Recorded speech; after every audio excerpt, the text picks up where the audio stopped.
Bonjour à tous, c'est Chloé, j'espère que vous allez bien. Je vous retrouve aujourd'hui pour un nouvel épisode de Cryptalk. Aujourd'hui, on va parler de la blockchain. J'imagine que vous avez déjà entendu parler de la technologie blockchain et de toutes les façons dont elle va changer le monde.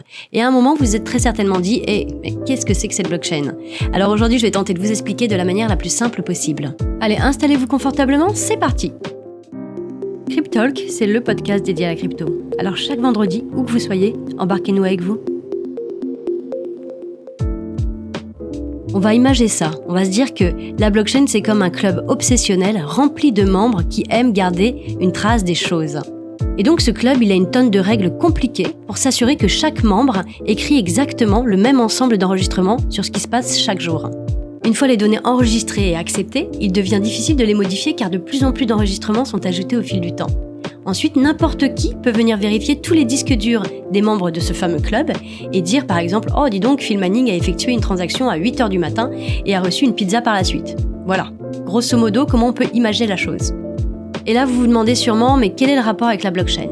Alors à la base, les blockchains vous permettent de vous mettre d'accord sur des données avec des inconnus sur Internet. Les blockchains publiques, elles fournissent un endroit pour mettre des informations que n'importe qui peut ajouter, que personne ne peut modifier et qui ne sont surtout contrôlées par aucune personne ou aucune entité. En tout cas, c'est généralement le cas. Au lieu qu'une entreprise ou une personne garde une trace de tout, cette responsabilité, elle est répartie sur l'ensemble des personnes connectées au réseau. Alors les propriétés de la blockchain, je vous l'accorde, elles sont souvent décrites avec un langage à consonance très technique, comme livre distribué, peer-to-peer. Donc je vais vous éviter un petit peu tout ce côté technique pour une fois, et je vais vous donner quelques prérequis pour que vous puissiez comprendre. Pour commencer, qu'est-ce que sont les blocs ? Alors les blocs, ça sert à stocker les données sur la blockchain, et c'est à celui qui crée la blockchain de déterminer le type de données qu'il stocke. Alors je pourrais créer une blockchain où chaque bloc stocke l'intégralité par exemple du livre de la jungle, bon, alors ça n'aurait pas de sens, mais voilà, c'était pour vous donner un exemple. Pour les crypto-monnaies normales, les blocs contiennent les enregistrements des transactions valides qui ont lieu sur le réseau. Alors si je vous ai envoyé un bitcoin, c'est forcément écrit dans un bloc. Si vous m'envoyez en retour 10 bitcoins, merci beaucoup au passage, c'est dans un bloc également. En fait, vous pouvez imaginer les blocs comme des boîtes de reçus. Et la chaîne du coup c'est quoi ? Alors disons que je viens de créer une nouvelle blockchain. Le premier bloc, il est là. Ensuite, vous avez le deuxième bloc qui arrive et qui dit le bloc devant moi est le premier bloc. Et vous avez le bloc suivant qui dit le bloc devant moi est le deuxième bloc. Et ainsi de suite, vous avez compris où je veux en venir. Du coup, ça crée une chaîne de blocs qui se valident les uns derrière les autres. Et donc, c'est ce qu'on appelle la blockchain. Alors là, si vous êtes un expert en blockchain et que vous arrivez sur mon podcast, vous allez vous dire que c'est hyper réducteur et que c'est très très simpliste comme explication. Mais après voilà, c'est le but, comme je vous ai dit, je ne voulais pas rentrer dans la technique, donc je ne vous parlerai pas des blocs orphelins, ni du temps des blocs, ni des forks, etc. Il faut savoir que la blockchain est très complexe puisque le système doit pouvoir gérer des millions de personnes qui l'utilisent dans le monde entier. Donc après voilà, on peut essayer de le comprendre, mais on n'est pas forcément obligé d'en connaître toutes les complexités. Alors quand on parle de la blockchain, on pense souvent qu'elle ne sert qu'aux crypto-monnaies. Alors oui, mais non. Les crypto-monnaies sont construites à l'aide de la technologie blockchain et elles sont de loin l'utilisation la plus connue de cette technologie. Et à ce stade, vous avez très certainement entendu parler d'au moins 2 crypto-monnaies, Bitcoin et Ethereum au moins. Et donc chacune fonctionne sur sa propre blockchain, mais il y a aussi des centaines d'autres blockchains. Il y a aussi d'autres use cases, d'autres cas d'utilisation, mais ce n'est pas l'objet de ce podcast aujourd'hui. Donc là, vous allez penser que la blockchain, elle sert à s'enrichir, mais en ligne, pour faire un gros raccourci. Est-ce que c'est ça ? Eh bien oui, c'est vrai. Les tonnes d'argent qui sont investies sur la blockchain sont ce qui retient beaucoup l'attention. Mais la technologie blockchain ne se limite pas seulement à des fins financières. Techniquement, n'importe qui peut créer une blockchain pour garder une trace de n'importe quoi. Donc il pourrait vraiment y avoir des blockchains infinies. Il y a aussi des entreprises qui gèrent leur propre blockchain, ce qu'on appelle des blockchains privées, et les cas d'utilisation sont vraiment très variés.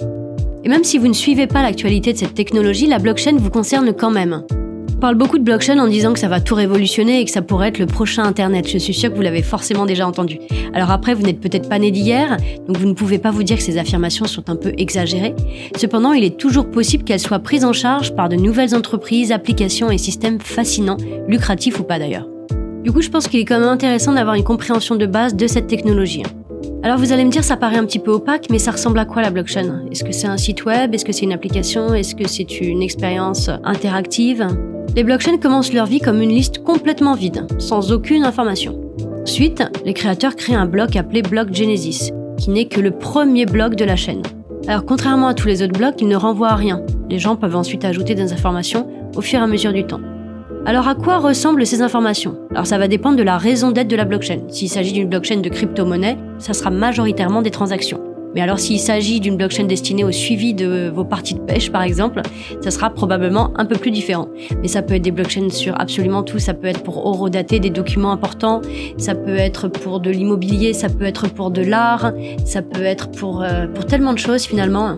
Donc si vous deviez visualiser à quoi ressemble réellement une blockchain, imaginez un tas de reçus dans des boîtes qui sont toutes liées ensemble. Et de temps en temps, une nouvelle boîte est ajoutée, contenant les reçus qui ont été collectés depuis la dernière boîte qui a été ajoutée à la chaîne.